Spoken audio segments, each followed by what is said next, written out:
నమస్కారం, నా పేరు తేజస్విని. బీసీ న్యూస్ కి స్వాగతం. ముందుగా ముఖ్యాంశాలు. కోనో కార్పస్ చెట్ల గురించి ఏపీ వ్యాప్తంగా తీవ్ర చర్చ. కాకినాడ జిల్లా వ్యాప్తంగా ఉన్న కోనో కార్పస్ చెట్లను తొలగించాలంటూ అధికారులకు పవన్ సూచన.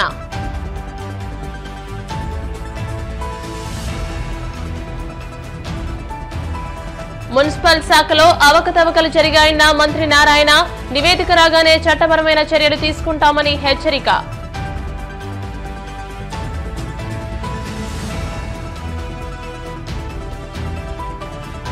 కాకినాడ జిల్లాలో రేపటి నుండి ఉచిత ఇసుక పంపిణీ విధానం. అధికారులు ఏర్పాట్లు చేయాలన్న కలెక్టర్ షాన్ మోహన్ సగిలి.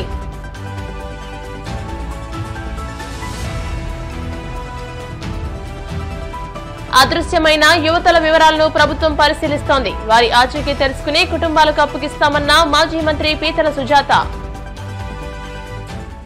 స్వాతంత్ర సమరయోధులు, విద్యాదాత, నిస్వార్థ ప్రజాసేవకులు అద్దెపల్లి సత్యనారాయణమూర్తి సేవలు చిరస్మరణీయమని కేంద్ర ఉక్కు, భారీ పరిశ్రమల సహాయ మంత్రి భూపతిరాజు శ్రీనివాసవర్మ, రాష్ట్ర జలవనరుల శాఖ మంత్రి నిమ్మల రామానాయుడు పేర్కొన్నారు. పశ్చిమ గోదావరి జిల్లా పాలకొల్లులోని డిఎన్ఆర్ ప్రభుత్వ డిగ్రీ మహిళా కళాశాల ప్రాంగణంలో ధర్మారావు ఫౌండేషన్ ఆధ్వర్యంలో శనివారం అద్దెపల్లి జయంతి సభను నిర్వహించారు. ముందుగా అద్దెపల్లి చిత్రపటానికి పూలమాలలు వేసి నివాళులర్పించారు. ఈ సేవా కార్యక్రమంలో భాగంగా 96వ రక్తదాన శిబిరాన్ని మంత్రులు ప్రారంభించగా పలువురు యువకులు రక్తదానం చేశారు. ఈ సందర్భంగా కేంద్ర మంత్రి శ్రీనివాసవర్మ మాట్లాడుతూ, నాడు అల్లూరి, నేడు అద్దెపల్లి 125వ జయంతి వేడుకలు ఏడాది పాటు ప్రతి నెల నిర్వహించడం మంత్రి రామానాయుడుకే సాధ్యమన్నారు. విద్యా వ్యాప్తికి అద్దెపల్లి సొంత ఆస్తిని దారబోసారని గుర్తు చేసుకున్నారు. అనంతరం మంత్రి రామానాయుడు మాట్లాడుతూ, అద్దెపల్లి తన సొంత ఆస్తులమ్మి పాలకొల్లులో విద్యా సంస్థలను నెలకొల్పారని అన్నారు. పాలకొల్లు మొదటి శాసన సభ్యునిగా ఎన్నికై ప్రజాసేవకు అంకితమయ్యారని అన్నారు. అలాంటి బహుముఖ ప్రజ్ఞాశాలి గురించి భావితరాలకు తెలియజేయాలనే ఉద్దేశంతోనే ఆయన జయంతి ఉత్సవాలను ధర్మారావు ఫౌండేషన్ ఆధ్వర్యంలో నిర్వహించినట్టు తెలియజేశారు. అనంతరం విద్యలో ప్రతిభ కనబరిచిన బాలికలను సత్కరించారు. ఈ కార్యక్రమంలో మాజీ ఎమ్మెల్సీ అంగర రామ్మోహన్, బోనం చినబాబు, ఎర్రంశెట్టి పద్మారావు, కెవి కృష్ణవర్మ, రేపాక ప్రవీణ్, బాను, జీవి, పెచ్చెట్టి బాబు, కర్నేని రోజారమణి, గాది వెంకన్న తదితరులు పాల్గొన్నారు.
Thank you club.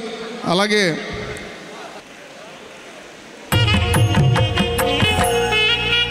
శ్రీ ఎం రమేష్ మంత్రివర్యులు వరుసగా మూడోసారి పాలకొల్లు నుండి హ్యాట్రిక్ సాధించి రాష్ట్ర మంత్రివర్గంలో స్థానం సంపాదించినటువంటి వ్యక్తి, సామాన్య రైతు కుటుంబం నుంచి వచ్చి నిత్యం కూడా ప్రజలతో మమేకమై కలిసి పనిచేసేటువంటి శాసనసభ్యుడు రాష్ట్రంలో ఎవరైనా ఉన్నారంటే నా మిత్రుడు రామానాయుడు అని చెప్పుకోవడానికి నేను గర్వపడతా. రామానాయుడు గారు ఏదైనా కార్యక్రమం తలపెడితే దానిని తనదైనటువంటి ఒక ప్రత్యేకమైనటువంటి శైలిలో నిర్వహించడం ఆయనకు అలవాటు. ఇదే విధంగా ఏదైతే 2022 జూలై 4 నాడు ప్రారంభించబడినటువంటి అల్లూరి సీతారామరాజు 125వ జయంతి ఉత్సవాలు ఏవైతే ఉన్నాయో వాటిని కూడా ప్రతి నెల 4వ తారీఖున ఒక సంవత్సరం పాటు నిర్వహించడం ద్వారా ఆయన ఒక ప్రత్యేకమైనటువంటి గుర్తింపుని తీసుకురావడం జరిగింది సీతారామరాజు గారికి. అందులో లంకలగూడూరులో జరిగినటువంటి కార్యక్రమంలో ఆయన నన్ను ఆహ్వానించడం, అందులో కూడా నేను పాల్గొనడం జరిగింది. ఆవేళ అటువంటి మహానుభావులు ఏమాత్రం కూడా స్వార్థం లేకుండా సమాజం కోసం రాబోయేటువంటి కాలంలో భవిష్యత్ కాలంలో ఈ ప్రాంతంలో విద్యార్థులకు విద్య అందుబాటులో ఉండాలనేటువంటి ఆలోచన ఆ రోజుల్లో చేసినటువంటి వ్యక్తి అద్దేపల్లి సత్యనారాయణమూర్తి గారు అనడంలో ఏమాత్రం కూడా అనుమానం లేదు. పాలకొల్లో ఆవాడు ఆ కాలేజీ పేరు అద్దేపల్లి సత్యనారాయణమూర్తి గారి కళాశాల. ఆయన శాసనసభ్యుడిగా నేను ఆయన ఇంటికి వెళ్ళాను. గాంధీ గారు వచ్చినటువంటి ఇల్లు అది. అక్కడ చక్కటి గాంధీ విగ్రహం కూడా వారి ఇంటి దగ్గర ఉంటుంది. నేను గతంలో వెళ్ళినప్పుడు చూసినటువంటి పరిస్థితి. కాబట్టి ఈ విధమైనటువంటి కార్యక్రమాల్లో నా వంతు సహాయ సహకారాలు ఎప్పుడూ ఉంటాయనేటువంటి విషయాన్ని మీ ముందుంచుంటూ మరి ఈనాటి నా కార్యక్రమంలో పాల్గొనేటువంటి అవకాశం కల్పించినట్టు మీ అందరికీ ముఖ్యంగా మిత్రులు మంత్రివర్యులు రామానాయుడు గారికి కూడా ధన్యవాదాలు తెలియజేస్తూ సెలవు తీసుకున్నాను. జై హింద్, జై భారత్. ఈరోజు అద్దేపల్లి సత్యనారాయణమూర్తి గారి 125వ జయంతోత్సవాలను ఘనంగా నిర్వహించడానికి గల కారణం మీ అందరికీ తెలుసు. ఒక పక్కన స్వతంత్ర పోరాటం పెద్ద ఎత్తున జరుగుతూ ఉంటే ఈ దేశ స్వతంత్రమే ముఖ్యం పదవి కంటే అనేటువంటి ఆలోచనతో మున్సిపల్ కౌన్సిల్లో బ్రిటిష్ వారికి వ్యతిరేకంగా తీర్మానం చేసినటువంటి వ్యక్తి మరి ఏదైతే మన అద్దేపల్లి సత్యనారాయణమూర్తి గారు, మన పూజ్య బాపూజీ మహాత్మా గాంధీ గారు లాంటి వారు సైతం మన పాలకొల్లు విచ్చేసినప్పుడు మరి ఏదైతే అద్దేపల్లి సత్యనారాయణమూర్తి గారి ఇంటిలో బస చేశారని అంటేనే అద్దేపల్లి సత్యనారాయణమూర్తి గారి గొప్పతనం ఏంటో మనందరికీ కూడా అర్థమవుతున్నటువంటి పరిస్థితి. ఆ రోజు తనకున్నటువంటి రైస్ మిల్లును సైతం అమ్మి ఆ రోజు మరి ఏఎస్ఎన్ఎం డిగ్రీ కాలేజీని పెట్టారని అంటే అంతకు మించినటువంటి దాతృత్వం ఈ ప్రపంచంలో మనకి ఎక్కడ కూడా కనపడదు. ఇంకా అద్దేపల్లి వారి సత్రంతో అనేక మందికి సేవలు ఇట్లా చెప్పుకుంటూ పోతే ఆయన స్వతంత్ర సమరయోధుడిగా కానీ, ఒక దాతగా కానీ, ఒక విద్యా ప్రదాతగా కానీ ఏదైతే ఆయన సేవలు ఏవైతే ఉన్నాయో అవన్నీ కూడా భవిష్యత్తు భావితరాలకు తెలియజేయాలనే ఉద్దేశంతో ఈ 125వ జయంతోత్సవాలను ఏదైతే జనవరి మరి 6వ తేదీన 2024లో ప్రారంభించి ప్రతి నెల 6వ తేదీకి గుర్తుగా ఈరోజు కూడా జూలై 6వ తేదీని కార్యక్రమాన్ని నిర్వహిస్తున్నాం. ఖచ్చితంగా మళ్ళీ సెప్టెంబర్, అక్టోబర్ ఇట్లా 2025 మరి జనవరి 6వ తేదీ వరకు కూడా సంవత్సరం పొడవునా కూడా 125వ జయంతోత్సవాలను ఘనంగా నిర్వహిస్తామని ఏదైతే ఆ రోజు చెప్పామో దాన్ని అమలు చేసుకుంటూ వస్తూ ఉన్నామనే విషయాన్ని మరొక్కసారి గుర్తు చేసుకుంటూ ఆంధ్రప్రదేశ్ డిప్యూటీ సీఎం పవన్ కళ్యాణ్ ప్రస్తావించిన కోనో కార్పస్ చెట్ల గురించి ఇప్పుడు ట్రెండ్ అవుతోంది. ఆ చెట్టు చాలా డేంజర్ అని వెంటనే తొలగించాలని పవన్ కళ్యాణ్ ఆదేశించారు. దీంతో అంతా ఆ చెట్టు గురించి చర్చించుకుంటున్నారు. Deputy CM Pawan Kalyan Kakinada collectorate లో సమీక్ష చేపట్టారు. ఈ సందర్భంగా స్థానికులు కోనో కార్పస్ చెట్ల గురించి పవన్ దగ్గర ప్రస్తావించారు. అటవీశాఖ సమీక్షలో ఈ అంశంపై వివరించారు. ప్రజల ఆరోగ్యం దృష్ట్యా వాటిని వెంటనే తొలగించాలని పవన్ కళ్యాణ్ ఆదేశించారు.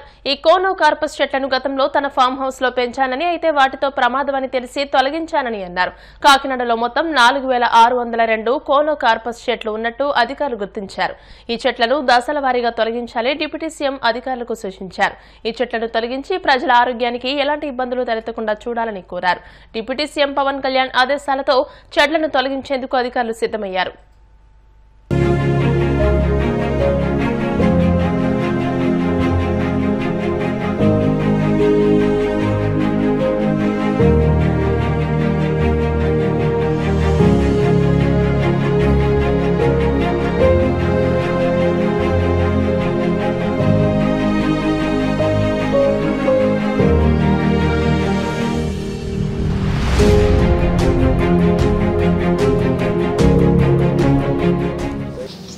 Seed, sir. Produce each and every drop of the wastewater is converted like a seed, sir. This is bachala kodi, sir. One seed, 1 rupee, sir. Just calculate how much will be here. What seed is that? Bachala kodi.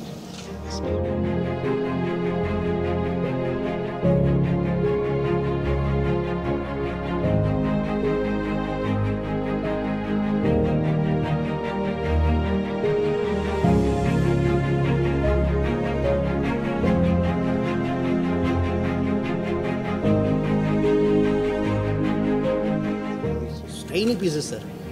ఇదొకటి Should compulsory bans. First మన government ఆఫీసెస్లో కానీ మన డిపార్ట్మెంట్స్లో will try to send a circular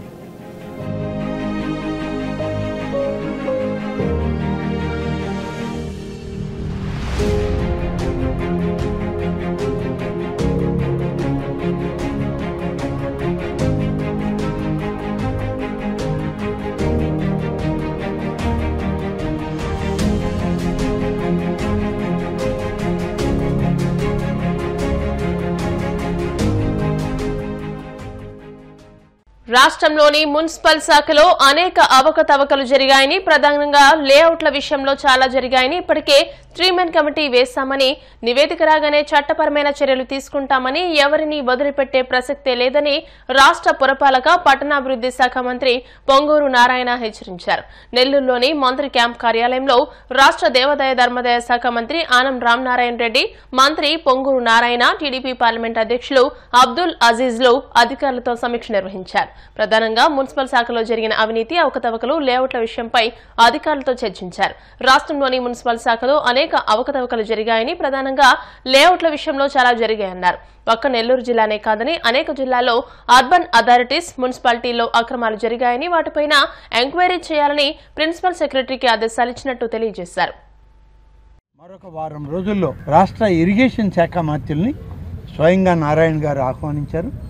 మరి నిమ్మల రామానాయుడు గారు irrigation మంత్రిగా వస్తానని చెప్పి వారు హామీ ఇచ్చారు. మరొక శనివారము ఆదివారము ఇక్కడికి వచ్చి సోమశిల ప్రాజెక్ట్ని, జరిగిన నష్టాన్ని, అలాగే దానికి ఉన్నటువంటి ఫ్లడ్ గేట్స్ ఓపెన్ చేయడానికి కూడా సరైనటువంటి పద్ధతి లేదు. ఆ గేట్స్ ఓపెన్ చేయడానికి వాడేటువంటి స్టీల్ రోప్స్ అన్నీ రస్ట్ పట్టిపోయి తెగిపోతూ ఉన్నాయి. ఆ ఫోటోలు కూడా మంత్రి గారికి వాళ్ళు తీసుకొచ్చి చూపించారు.